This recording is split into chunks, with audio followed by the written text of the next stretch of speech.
একজন দরবেশ কয়েকটা তোতা পাখি পালতেন। তিনি সেই তোতা পাখিদেরকে একটা কথা শিখিয়েছিলেন, শিকারী আসবে, খাবার দিবে, জাল পাতবে, ফেসে যেও না। পাখিগুলো এই কথাটা ভালোই রপ্ত করেছিল।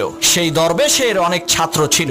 যখনই কোনো নতুন ছাত্র আসতো, তখন দরবেশ সেই ছাত্রের হাতে কিছু দানা আর জাল দিয়ে বলতেন, ওই গাছে থাকা তোতা পাখিগুলোকে ধরে নিয়ে আসো। ছাত্রটা পাখি ধরার জন্য গাছের কাছে যাওয়ার সাথে সাথে পাখিগুলো বলতে শুরু করত, শিকারী আসবে, খাবার দিবে, জাল পাতবে, ফেসে যেও না। পাখির কথা শুনে ছাত্ররা হতাশ হয়ে বলতো, এই পাখি ধরা কখনোই সম্ভব না, কিন্তু উস্তাদের হুকুম, পাখি তো ধরতেই হবে, এজন্য জাল ফেলতো। অবাক করা বিষয় হলো, জাল ফেলার সাথে সাথে পাখিগুলো জালে আটকে যেত। এর মানে হলো পাখি জানে না খাবার মানে কি, জাল মানে কি, আর ফেসে যাওয়া মানে কি। ঠিক একই ভাবে ওই তোতা পাখির মতো আমরা মন্ত্রমুগ্ধ হয়ে সুর করে কোরআন তেলাওয়াত করি, কিন্তু শয়তান জাল ফেলার সাথে সাথে আমরা শয়তানের জালে ফেসে যাই, কারণ আমরা কোরআনের অর্থ জানি না।